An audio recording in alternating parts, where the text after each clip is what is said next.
Hey guys, and welcome to Should You Buy It, where all we do is talk a little bit about the game and whether or not we think it's worth the cost.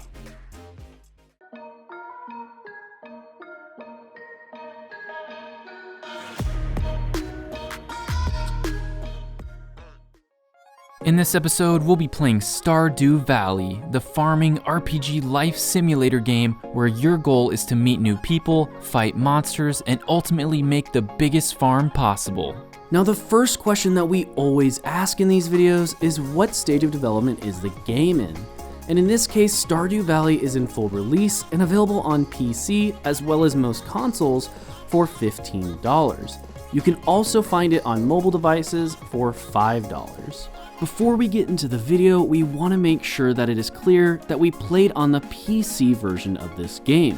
But don't worry, as PC is very similar to all the other versions. For the purpose of this video though, we will be reviewing the game from a $15 price point when we give our rating at the end. So let's get into it by talking about Stardew Valley's main plot. Now don't worry, no major spoilers here. Through a series of events that we don't want to spoil for you, you will end up with your own farm in a new town where you don't know anyone and only have a small amount of money to your name. Thus begins your journey. As you begin to start planting crops and meeting new townsfolk, you'll be given several small quests along the way in order to give you a sort of goal. Doing these tasks will increase your relationship status with different townsfolk and result in them either offering new ones or becoming close friends with them. Aside from all of that, there is one major storyline which is important no matter what you do in order to progress, which is repairing the town community center. Here, you will be greeted by small creatures that will ask you to do them favors, which unlock you the ability to read their tablets. Each tablet has little packages to do on them, which will require you to give them something, and in return, they will give you a special item.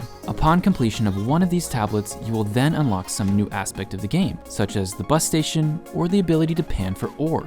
This leads us into the gameplay aspects of the game. One of the absolutely great things about Stardew Valley is the ability to play the game the way you want to. You see, the game has so many aspects to it and almost every single one of them is completely optional. For some examples here, you could spend your time focusing solely on fishing, mining, farming, foraging, relationships, upgrading the community center, raising animals, or a combination of all of them. Spend your time wisely though, as you do have a limited amount of energy each day. Everything you do, such as mining, chopping wood, and basically every other action within the game requires you to spend this energy. However, you can regain some of that spent energy by eating food, relaxing, or even spending a few hours in the spa. Be careful though, as if you do hit zero energy, you will pass out and have to pay a hefty hospital bill.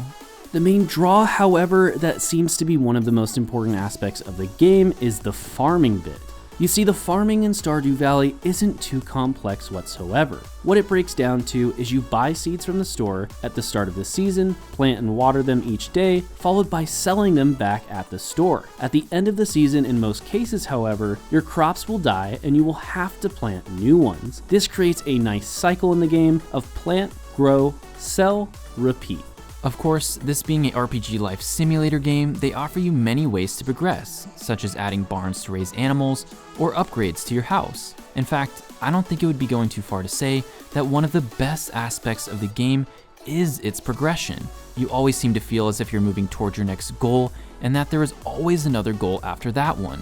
Since we are talking about the progression, we feel it's important to talk about the life skill system. It's very straightforward in the sense that if you do things in that category of skill, such as watering plants, your farming skill will go up. However, it's important to keep in mind that as you level skills, you unlock new recipes that can be super important in your ability to progress, such as the furnace, which will allow you to smelt bars and eventually upgrade your tools. Another example of this is the lightning rod, which will give you the ability to make batteries whenever it storms.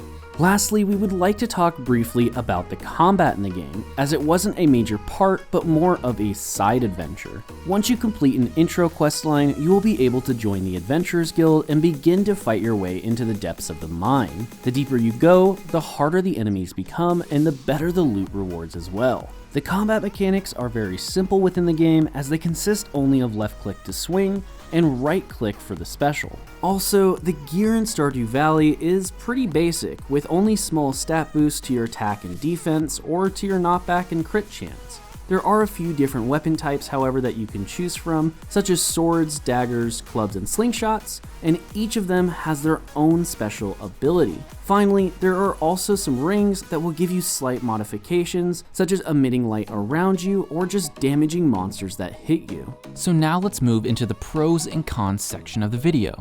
First up for the pros is that the game delivers on what it promises. The game advertises itself as a relaxation and life simulator game with a vast amount of many things to do. For once, it's nice to see that the game delivers very well on every aspect of what it says it is. Second, Stardew Valley has so many things to do and explore in its world. I would almost even go as far to say, as there is so many things to do in the game, that it feels like you never have enough time in your day, much like you would feel in real life. And considering this is a life simulator game, that is a big pro for us. Next up is the farming, and farming in Stardew Valley is your main primary source of income and entertainment for the game, and thus they spend a lot of time making it as good as it is. It's not necessarily the most realistic thing in the world, but it fits the game very well and is easily our favorite part of the game. Lastly for the pros is that there is just so much progression. There is always somewhere you haven't gone or something new to unlock. The more you play the game, the more you open up to be unlocked, which results in the game feeling like there's always something more for you to do or to achieve. I don't think it would be too much to say that this game is the completionist's dream.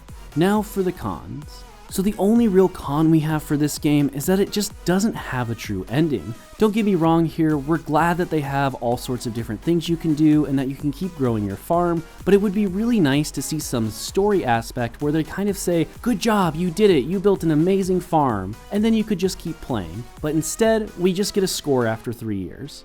So now it's time for the rating for the game, and when we rate games, we want to get 1 hour of enjoyment out of every $1 that we spent. So for this game in particular, in Stardew Valley, we would want to get roughly 15 hours of enjoyment out of the $15 that we both spent. And after putting 24 played hours into this game, we give it 9 out of 10 potatoes. Yeah, Stardew Valley surprised us. It was a really solid game. We are normally not into the whole life sim games such as Sims or Animal Crossing, but Stardew Valley took the best parts of the RPG genre and life sim genre to create a game that honestly blew us away. The progression keeps you invested without allowing other game aspects to become too repetitive. Overall, this is probably a game that we will keep playing long after this video is released, and therefore, we feel it is safe to say that Stardew Valley is more than worth the cost. If you guys are interested in getting involved in our community or want to suggest new games for us to review, please make sure you check out our Discord, which can be found right here in the channel banner. Now, if you want more money-saving content, consider subscribing to our channel, where we release new videos every single week, where we spend the money so you don't have to.